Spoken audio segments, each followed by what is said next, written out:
రాయలసీమ జిల్లాలకు సంబంధించి ఈరోజు 7 పార్లమెంటరీ నియోజకవర్గాలు మరి కొత్తగా ఏర్పాటైన 7 జిల్లాలకు సంబంధించి శాసనసభ్యులు, పార్లమెంట్ సభ్యులు, శాసనమండలి సభ్యులు, నియోజకవర్గాలకు సంబంధించి ఇన్ఛార్జీలుగా ఉన్నవారు అందరూ కూడా ఇక్కడ సమావేశం కావడం జరిగింది. మరి ఈ సమావేశంలో ముఖ్యంగా రాబోయే వారంలో జరిగే క్యాడర్ మీటింగ్ను ఏ విధంగా ఆర్గనైజ్ చేయాలా, అది అనంతపూర్లో ఏర్పాటు చేస్తూ ఉన్నాం. ఆ అనంతపూర్కు ఏ విధంగా మన వారి నియోజకవర్గాల నుంచి జన సమీకరణ చేయాలా, మరి ఏమేమి అక్కడ ఏర్పాట్లు చేయాలా అనేది అందరూ శాసనసభ్యుల అభిప్రాయాలు కూడా తీసుకోవడం జరిగింది.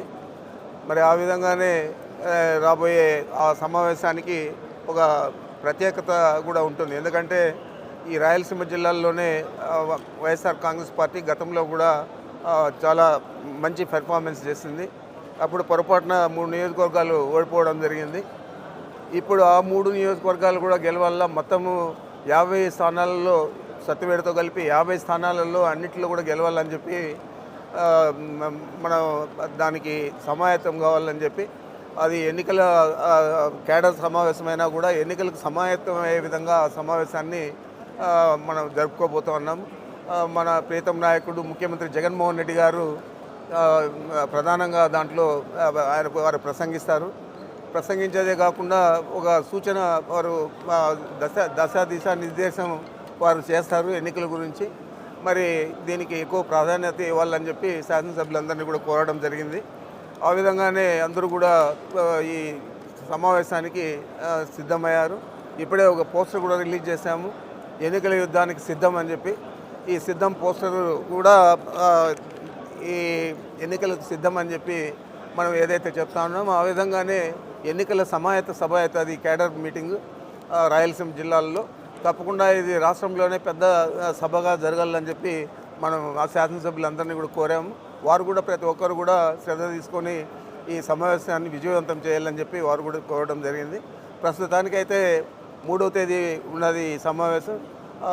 ఏలూరు సభ పోస్ట్పోన్ చేసి 3వ తేదీ జరుగుతోంది కాబట్టి మళ్ళా 3 తర్వాత ఒక వారం లోపల మళ్ళా తేదీలు కూడా నిర్ణయిస్తాం. 10 కానీ 11 కానీ మన పార్టీ నిర్ణయాన్ని బట్టి ఆ తేదీ కూడా నిర్ణయిస్తారు.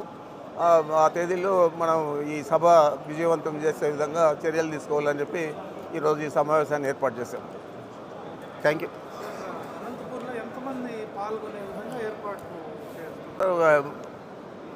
తక్కువ అంటే 5 లక్షల పైనే ఉంటుంది. ముగ్గురు రాలేదు.